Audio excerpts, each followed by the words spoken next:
Halo everybody, ketemu lagi bareng Bayu di podcast seri tes Heres. Ini kemarin karena Spanish GP panjang banget, akhirnya gue harus pisah untuk seri Heres Testnya. So, di Heres Test ini kemarin dipimpin oleh Ducati, tapi yang bekas-bekas, para Muni VR46, Marco Bes dan Luca Marini.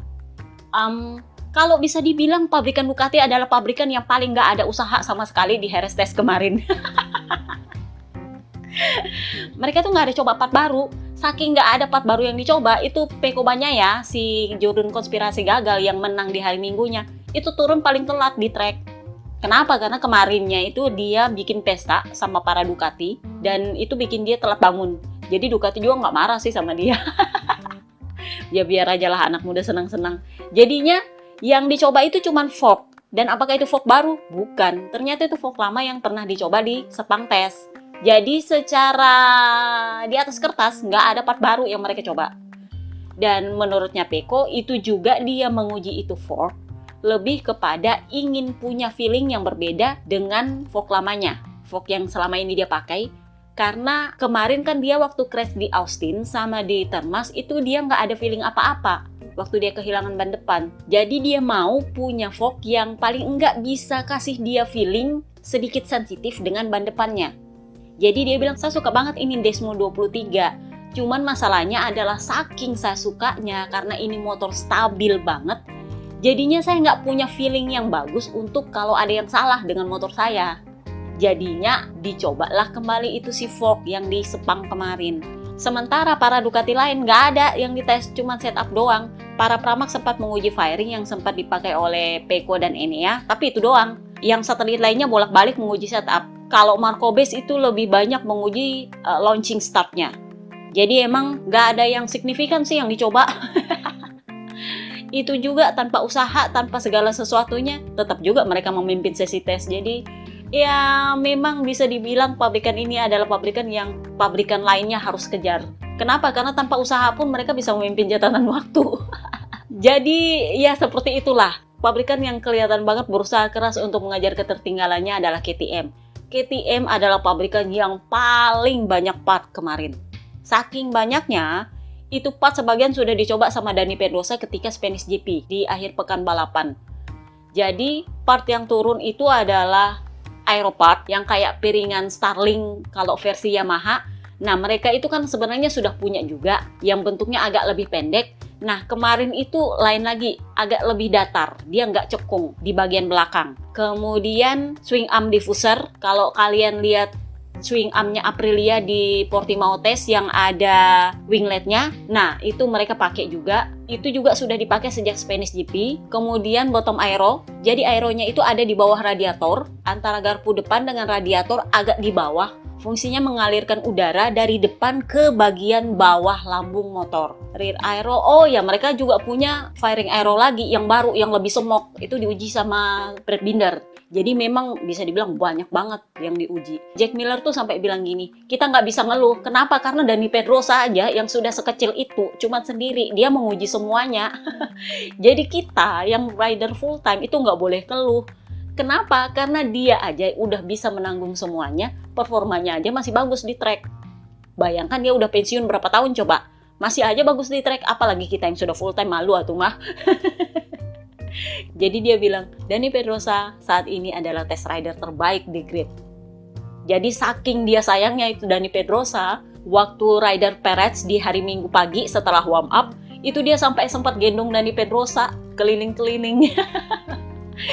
Dan gara-gara itu gue baru sadar ternyata Dani Pedrosa tuh kecil banget dibandingkan Jack Miller yang kalau dipikir Jack Miller itu nggak terlalu gede loh untuk versinya rider MotoGP. Itu aja dia udah kecil banget kelihatan.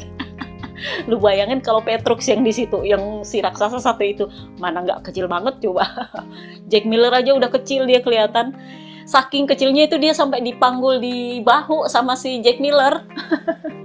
Tapi emang kelihatan bahwa KTM bangga banget punya dia sebagai test rider. Jadinya si Pete Bernard bilang gini, banyak yang bilang bahwa performa KTM di Jerez itu lebih karena ada campur tangan Pedrosa di situ. Ya kalau secara logika sih benar kalau menurut gue. Kenapa?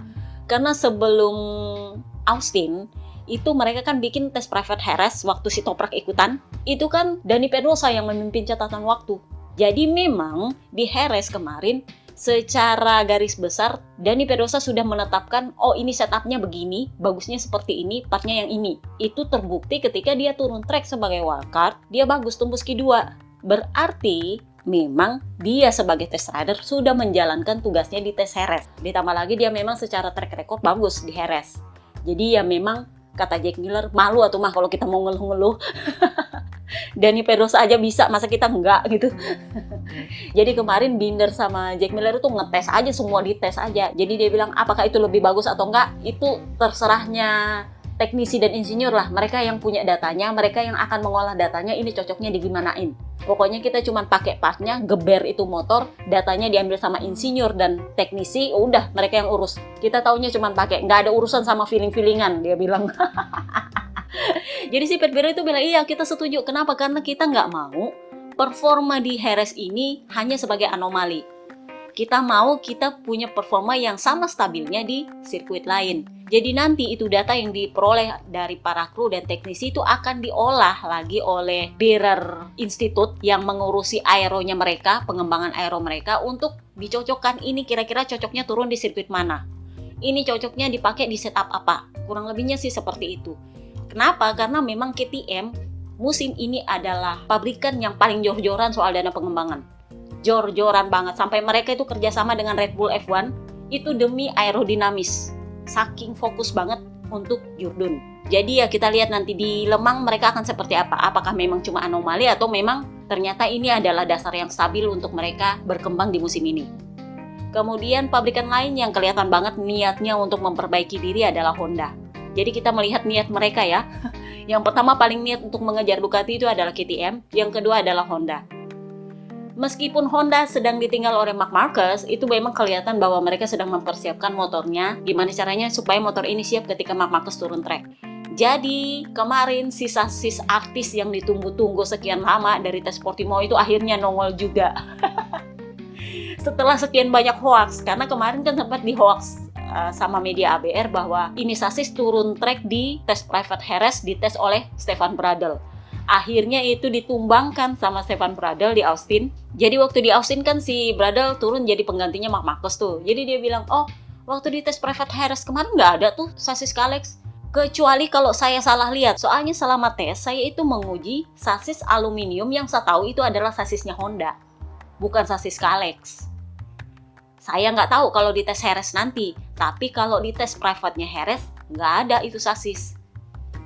Akhirnya di tes Jerez kemarin nongol lah itu sasis si artis satu itu. Itu adalah sasis yang paling dicari sama para jorno. Kenapa? Karena mereka pengen lihat modelnya seperti apa kalau dipakai sama Honda. Jadi kalau kalian nonton ini di YouTube, kalian akan tahu apa bedanya sasis selamanya Honda vs sasis Kalex yang dipakai sama Bradl, vs sasis yang dipakai oleh Alex Rins, vs sasis yang dipakai oleh Takaaki Nakagami. Jadi 4 rider Honda kemarin itu turun track beda semua sasisnya. Oke, punyanya Takaaki Nakagami itu ada tweaknya karbon. Punyanya Papa Lucas itu adalah sasis versi pertama yang dipakai oleh Honda, yang dipakai sejak winter testnya dia di Sepang. Kemudian sasis yang dipakai oleh Joan Mir itu adalah sasis versi Marc Marquez. Kemudian sasis yang dipakai oleh Stefan Bradl itu adalah sasis Kalex. Jadi emang beda-beda. Nah, yang cukup menarik menurut gue adalah Papa Lucas nggak diizinkan memakai sasis Kalex. Padahal di atas kertas, dia adalah rider terbaik Honda sejauh ini dengan 1 kemenangan. Menurut gue sih itu sebagai punishment juga dari Puig. Jadi, kemarin waktu di Austin kan dia sempat bilang, saya ini merasa terkekang di Honda. Saya merasa nggak punya pilihan untuk memakai part apa ketika balapan. Dia bilang, saya nggak masalah kalau saya harus menguji part itu di sesi akhir pekan. Tetapi kalau balapan, tolong kasih saya pilihan, saya mau pakai yang mana. Jangan ujuk-ujuk saya harus memakai part yang saya nggak suka. Jadi kemarin itu dia contohkan di Termas waktu dia harus pakai sasisnya Marc Marquez dan dia merasa emang nggak bagus buat dipakai balapan. Jadi waktu di Austin dia menang kemarin, itu dia pakai sasisnya dia sendiri. Dan waktu dia menang kan dia sempat nelpon si Puig. Kalau kalian lihat postingan habis Austin, kalau nggak salah gue sempat posting tuh. Dia bilang, Puig, lu lihat nggak gue menang? Itu saking dia sebelnya sama si Puig. Dan sepertinya itulah cara Puig untuk menghukum dia. Jadi di Jerez kemarin dia nggak dapat itu sasis Kalex. Dia cuma menguji aero firing sama winglet. Si Bradl itu menguji sasis Kalex ini hampir setengah hari sebelum akhirnya dia crash. Lalu diujilah sama Joan Mir. Joan Mir baru 1 lap udah crash. Sudah crash, dia punya masalah lagi dengan elektronik motor, jadinya nggak dipakai itu sasis. Jadi sempat ada kecurigaan bahwa ini sasis yang bikin mereka crash. Jadi si Mir tuh bilang, kita mungkin nggak bakal pakai ini sasis Kalex di Lemang. Kenapa? Karena data yang dikumpulkan tuh cuma 1 lap. Udah 1 lap gue nikung crash, ya udah nggak ada lagi apa-apa. Mau diapa? Jadi kalau memang nanti di Lemang si Marc Marquez turun trek, kalau gue bilang ya, kita lihat nanti sore gimana. Itu mungkin dia akan coba dulu, baru bisa diputuskan apakah akan dipakai atau enggak. Kenapa? Karena dia adalah rider yang menduduki hierarki tertinggi di Honda. Dia yang akan memutuskan apa yang akan dipakai oleh para rider pabrikan. Jadi Joan Mir bilang ya kita nggak ada data lah untuk itu. Nah, si Papa Lukas, soal dia nggak coba sasis Kalex, dia sih nggak peduli. Dia bilang sama nikmati apa yang ada sama saya. Jadi ya terserah lah, dikasih ya dikasih, nggak dikasih ya juga nggak masalah. Intinya adalah saya mencoba apa yang dikasih, ya saya coba aja. Selama itu masih tes ya kita tes. Yang penting jangan suruh saya pakai kalau pas saya balapan. Itu aja sih intinya. Dia intinya adalah dia nggak mau diatur pas balapan. Kemudian pabrikan lain yang ya sedikit kelihatan usahanya untuk mengejar ketertinggalan dari para Ducati dan KTM itu adalah Aprilia. Papa kembar tuh sempat yang agak iri sama KTM. Jadi dia bilang, saya mau bilang motor KTM lebih bagus, tapi saya sayang sama RSGP saya. Jadi dia bilang dia nggak mau menjelek-jelekan Aprilia. Kemungkinan itu karena memang beda track aja. Dia lagi nggak bagus di sirkuit stop and go Masam Jerez. Jadi ya udahlah, dia nikmati aja. Jadi kemarin Aprilia itu menguji swing arm baru, kemudian 2 knalpot baru. Kabarnya sih sasis baru juga. Jadi mereka belum memutuskan soal knalpot mana yang mau dipakai. Jadi ada 2 knalpot yang dicoba. Kemudian swing arm baru, ada aeronya. Kemudian sasis baru. Apakah ada reaksi atau enggak? Enggak juga. Karena memang Papa Nina sendiri juga lebih fokus pada launching start. Jadi dia latihan start. Itu aja yang dia fokuskan. Dan itu nampaknya memang membantu dia untuk balapan. Jadi si Papa kembar kemarin juga lebih kepada ngambil data aja. Tapi belum memutuskan yang mana part-part yang mau mereka pakai untuk Lemang. Nah, pabrikan yang paling terakhir, yang paling di bawah soal usaha dan kemauan untuk mengajar Ducati adalah Yamaha. Jadi mereka tuh cuma bawa 2 part. Kalau nggak salah cuma bawa winglet baru sama sasis baru. Knalpot ganda itu sudah dicoba dari Spanish GP. Jadi memang menurutnya Quartararo sih dia nggak terlalu suka sama aerodinamis yang baru. Karena menurut dia itu feelingnya lebih bagus dengan aero lamanya dibanding aero baru. Kalau soal sasis, dia nggak bisa bilang juga sasis itu lebih baik atau enggak. Jadi dia bilang nggak lebih buruk, tapi ya dia juga nggak bisa menyimpulkan apakah itu lebih baik. Lalu soal knalpot ganda, dia bilang itu bikin suara mesin agak sedikit jauh, agak sedikit beda memang suara mesinnya M1. Cuman itu bikin feeling yang agak-agak beda sih. Jadi dia bilang ya mungkin itu memang salah satu cara untuk bisa meningkatkan top speed. Tapi ya kita lihatlah nanti, saya sendiri nggak tahu ini gimana. Karena menurut dia potensinya M1 itu sudah dieksplor sedemikian rupa sampai mereka udah sampai di limit. Udah nggak tahu mau di mana lagi mau dikorek. Jadi dia bilang ya sekarang terserahnya para teknisi dan insinyur lah mau diapain ini motor. Karena kalau menurut gue sih sebenarnya dia mau minta supaya M1 itu pindah ke V4. Tapi dia nggak mau bilang belak-belakan. Kenapa? Karena kalau ternyata nanti Yamaha ngikutin dia pindah ke V4 dan ternyata performanya nggak sebagus waktu pakai inline, kan kena ke dia juga. Jadi dia nggak mau bilang bahwa sebaiknya pindah ke V4, enggak. Tapi dari caranya dia bilang bahwa ini M1 sudah dieksplor sana-sini, udah di limit, udah nggak tahu mau diapain lagi. Itu tanda bahwa sebenarnya menurut dia sudah waktunya kita pindah ke V4 Yamaha. Kayaknya habis ditegur kemarin dia agak-agak slow down. Nah di tes series kemarin juga sedang diuji komunikasi halo-halo. Setelah sempat diuji tahun 2019 apa tahun 2020 ya sama Stefan Bradl soal komunikasi radio ala-ala F1. Tapi ini satu arah. Kalau di F1 kan bisa ngobrol lu tuh di mobil. Kalau ini nggak, cuma satu arah doang. Sempat dicoba oleh Stefan Bradl di Misano kalau nggak salah, dan itu ditolak mentah-mentah oleh Komisi Keselamatan karena dianggap membahayakan karena dia pakai earphone. Earphone kalau lu masukin di helm terus lu crash itu ujungnya malah merusak gendang telinga. Jadi memang waktu itu sangat tidak disetujui oleh Komisi Keselamatan. Di Jerez kemarin itu speaker yang dipakai sedikit berbeda. Kalau yang di Misano yang diuji sama Stefan Bradl beberapa tahun lalu itu pakai earphone, ini dia jadinya pakai speaker di helm. Jadi kemarin tujuannya adalah gimana caranya supaya rider itu mengetahui situasi trek secepat mungkin, terutama yang emergency. Beberapa tahun lalu ketika opsi halo-halo ini ditolak, muncullah ide untuk membuat panel LED. Jadi kalau kalian lihat yang sekarang panel LED, red flag, yellow flag dan segala macam di pinggir trek itu adalah hasil dari solusi untuk gimana caranya nggak perlu pakai halo-halo. Tetapi ide itu muncul lagi. Jadi kemarin itu dikembangkan lagi sama DPRD tingkat pusat, dipakai dalam bentuk speaker kecil yang ada di bagian luar telinga. Jadi terminalnya itu ada di bawah baju dan speakernya itu ada di luar telinga untuk bisa membuat rider mendengarkan informasi yang dianggap emergensi dari RD. Ini juga kemarin diuji sama papa kembar Jonas Folger dan Jordan Blago, Quartararo. Di antara 3 yang menguji itu cuma Quartararo yang banyak ngomong. Yang lainnya tutup mulut. Papa kembar bahkan bilang saya nggak mau bicara soal itu karena saya nggak diperbolehkan bicara.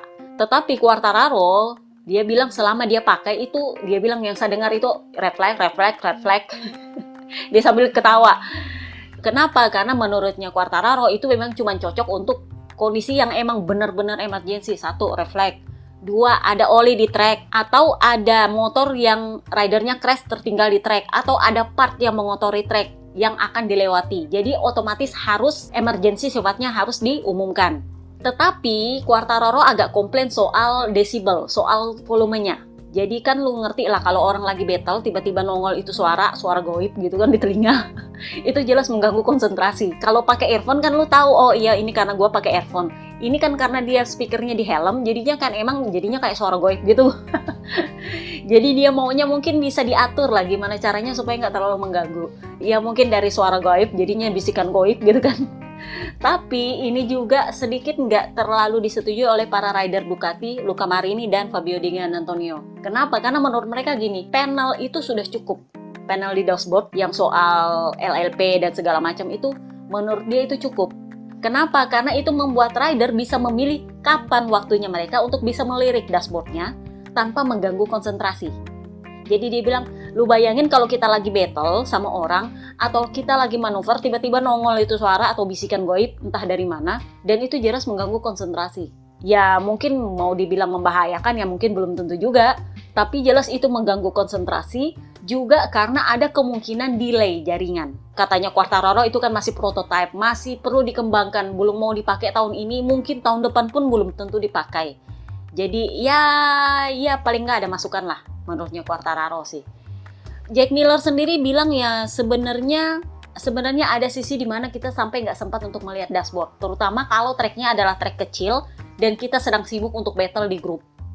Jadi menurut dia kalau misalnya itu emergency yang memungkinkan bahaya bagi elu yang misalnya di belakang dalam bentuk grup, misalnya nih ada oli berceceran di depan, terus elu dari belakang kan dalam bentuk grup tuh, itu memang harus diketahui segera. Karena kalau enggak ya lu crashnya berjamaah di situ. Itu maksudnya Jack Miller. Itu bisa dimungkinkan. Bahkan mungkin ya komunikasi satu arah dengan tim bisa juga. Misalnya kondisinya ban lu udah mau habis dihemat dong. Ya itu kan map 2 kalau di dashboard. Atau kalau misalnya bensin lu udah mau habis pelan-pelan. Agak bingung juga sih bensin habis. Tapi ya ada kan kemarin beberapa kali bensinnya habis. Jadi memang kondisinya adalah ini barang masih perlu dikembangkan. Kemudian kemarin Piero Taramaso, Michelin, ban goib. Setelah kemarin Morbidelli itu agak menyinggung soal ban Michelin yang bikin para rider agresif di start, itu akhirnya mengatakan bahwa mereka sedang mempersiapkan ban depan baru untuk tahun 2025. Yang tujuannya adalah untuk beradaptasi dengan aerodinamis. Jadi kan aero sekarang kan makin hari makin berkembang. Gimana caranya supaya mereka bisa dapat grip dari ban. Nah, ban Michelin itu bikin terobosan baru gimana caranya mereka bisa beradaptasi dengan aero. Jadi gue tuh agak bingung kalau mereka bilang beradaptasi dengan aero, ini kayaknya aero bakal beradaptasi lagi dengan ban. Masalahnya kan aerodinamis itu fungsinya dibuat untuk mendapatkan grip lebih dari ban. Nah, kalau bannya ternyata beradaptasi lagi dengan aero kan lebih puyeng tuh aero. Tapi ya begitulah, selalu ada bahan untuk diundi. Nah, ban depan versi 2025 ini itu akan diuji oleh Sylvain Guintoli tahun ini, untuk nanti tahun 2024 diuji oleh para rider MotoGP. Jadi tahun 2025 mereka udah pakai. Jadi ya seperti itu tes Jerez. Gosip lain yang beredar di sekitar tes Jerez adalah soal Pol Espargaro. Jadi setelah beberapa bulan kemarin dirawat gara-gara crash di Portimao, akhirnya dia muncul ke publik untuk pertama kali. Dan dia bilang apa? Akhirnya gue bisa senyum lagi. Jadi waktu di Portimao kemarin kan dia itu patah rahang, memar paru, patah tulang belakang. Jadi dia bilang, ya paling enggak sekarang saya sudah bisa ngomong, sudah bisa senyum. Kenapa? Karena selama di rumah sakit itu rahang saya nggak bisa dibuka sama sekali. Makanya harus pakai selang. Itulah kenapa dia akhirnya kehilangan bobot sekitar 9-10 pon. Itu ya sekitar 12-15 kilo lah. Tapi ketika dia ditanya kapan dia akan turun trek, itu jadi masalah. Jadi dia bilang kayak gini, masalah saya ini belum selesai. Kenapa? Memang paru-paru udah kelar, rahang udah kelar, nah yang sisa adalah patah tulang belakang. Meskipun sebenarnya patah tulang belakang ini nggak terlalu sakit, nggak sesakit patah rahang, nggak semenderita patah rahang sih. Tetapi itu bikin saraf saya terganggu dan saya kehilangan kekuatan pada otot saya. Jadi dia itu mesti pakai korset untuk menegakkan badannya. Bayangkan untuk menegakkan badannya pun itu dia harus pakai korset. Jadi lu bayangkan nggak ada kekuatan sama sekali saraf dia. Jadi dia bilang untuk menggerakkan tangan sih bisa, tapi mengangkat tangan itu sulit. Jadi dia bilang dia butuh rehabilitasi dan itu memang nggak murah dan tidak sebentar, tetapi dia percaya dia bisa sembuh. Nah, ini yang jadi perkara. Memang dia bakal diganti sama Jonas Folger. Iya, tetapi sampai kapan? Nah, di Spanish GP kemarin itu beredar rumor dan isu soal Pedro Acosta minta naik pangkat ke MotoGP tahun depan. Kan Pedro Acosta kan kadernya KTM. Dan Stefan Pierer itu jelas nggak mau kasih dia ke pabrikan lain. Jadi ini yang bikin Augusto Fernandez tuh pusing kemarin. Akhirnya performa dia buruk di Spanish GP. Kenapa? Karena cuma dia satu-satunya rider yang kontraknya cuma 1 tahun. Yang lain itu 2 tahun, termasuk Pol Espargaro. Jadinya ya satu-satunya rider yang ada kemungkinan di depak ya cuma dia. Akhirnya dia nggak bisa concern lagi. Nah, Stefan Pierer itu bilang, kita ini sebenarnya emang lagi pusing gimana caranya ini Acosta bisa dapat seat di KTM. Masalahnya Jack Miller itu kontraknya 2 tahun. Brad Binder juga 2 tahun. Pol Espargaro sakit-sakit begitu 2 tahun juga. Jadi salah satu cara ya cuman mendepak Augusto Fernandez.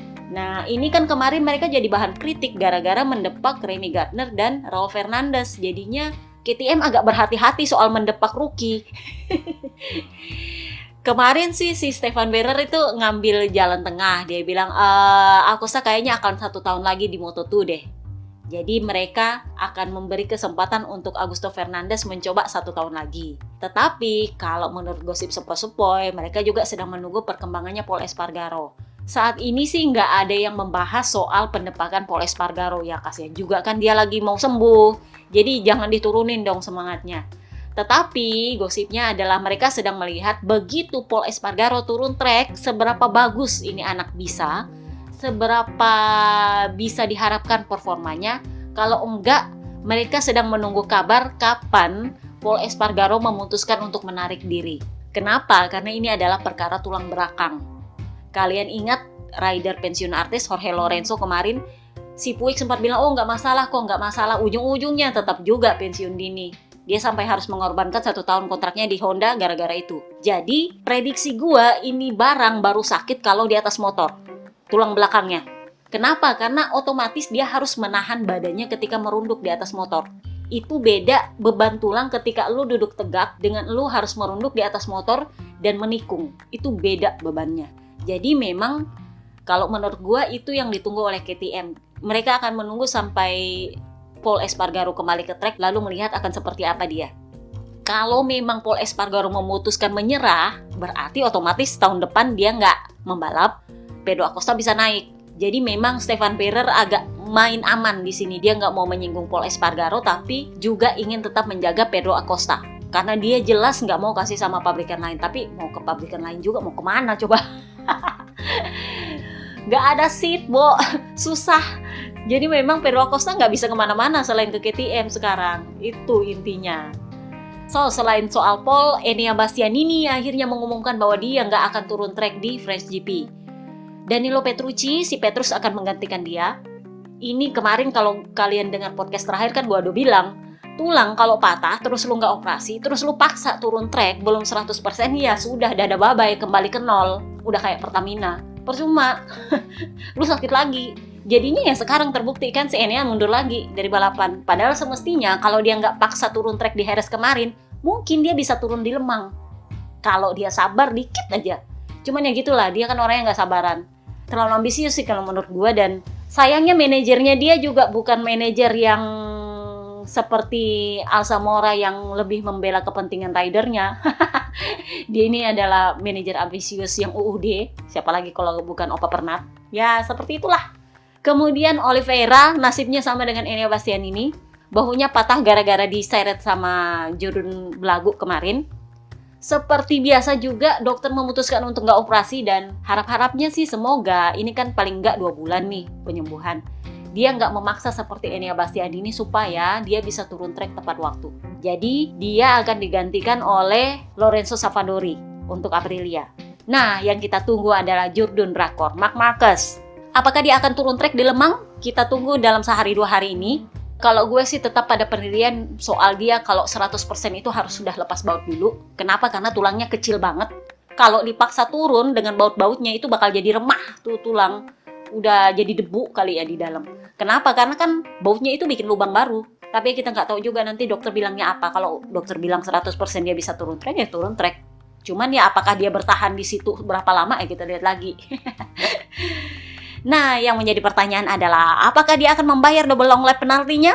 Kita lihat. Ini juga akan menjadi pertanyaan, apakah MotoGP Code akan nganyepin dia lagi apa gimana? Dan yang menjadi pertanyaan juga adalah apakah dia akan mencoba sasis Kalex di akhir pekan French GP atau enggak? Jadi ya kita lihatlah nanti. Itu aja podcast kali ini, pendek kan? Ya karena kemarin Spanish GP udah kepanjangan. Oke, see you next time guys. Bye-bye.